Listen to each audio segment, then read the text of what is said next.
Welcome back to my YouTube channel again, this is Jim. At ito na nga post ni Genre, nagramen na lang talaga yan sila. Thank you, Barbie Fortesa. At nirepost nga ito ni Barbie at sabi ni Barbie, totohanin ang road trip, diba? At next ay post niya kahapon, hindi ko alam kung ano to guys. Anyway, next ay post ni Miggy Mangabat, proud to share Maggie's Cook with Magic show on YouTube.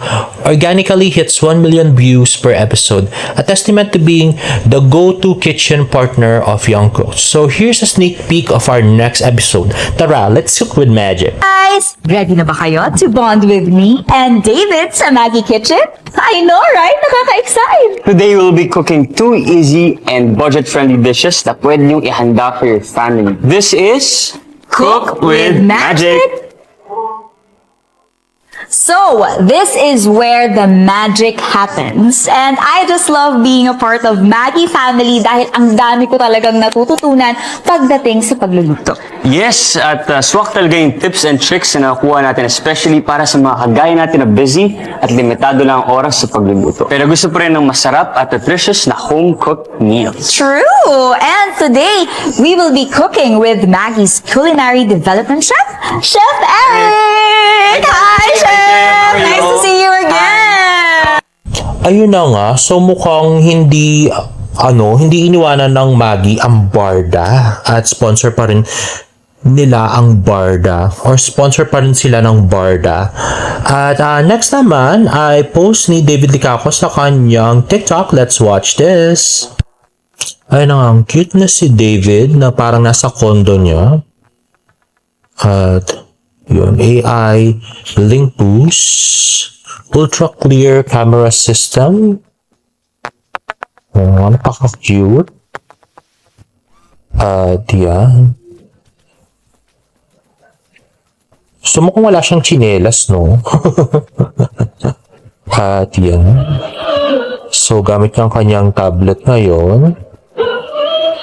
Oppo Reno. Ayan. So kanyang watch.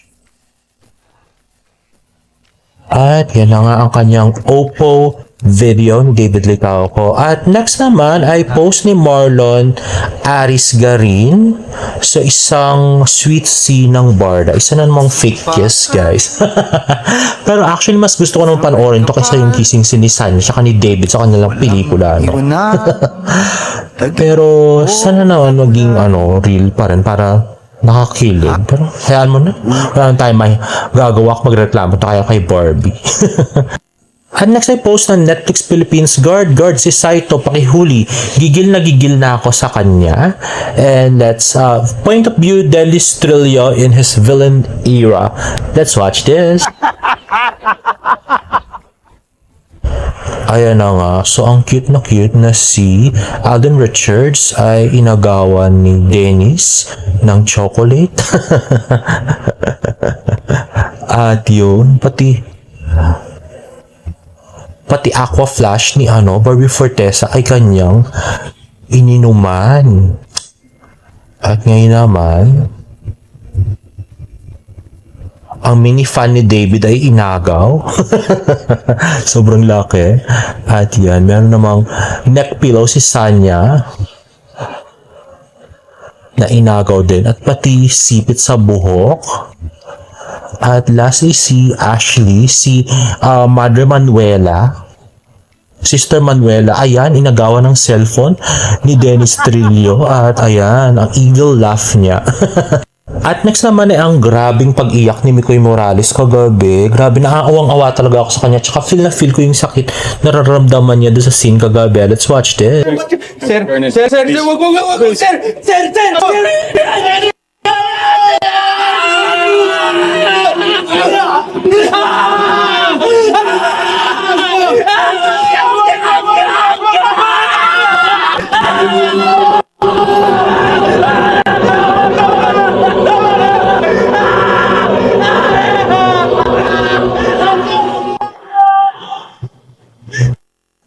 In fairness, ang galing ni Mikoy doon, no? Pati facial expression. Talaga, feel mo na talaga. Nasaktan siya talaga doon sa scene na yun. Grabe.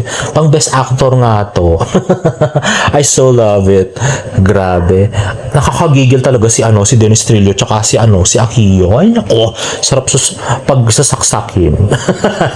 At next naman ay post ni James Licauco. Kasama niya si Tito Jack. Sa Chicken House, ngayon naman Victoria and William.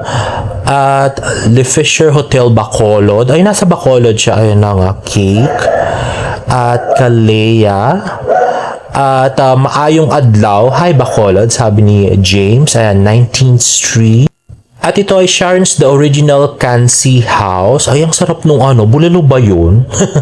Anyway, went to Sydney to walk for 8 kilometers. Post ni James. Ayan na nga. So, photographer talaga si James dito.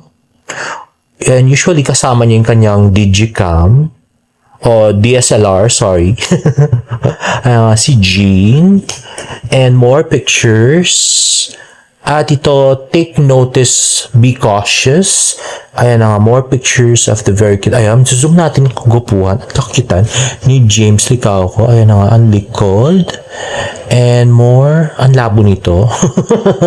At ito, more cute pictures. Ayan na nga, napaka-cute niya, diba? Grabe.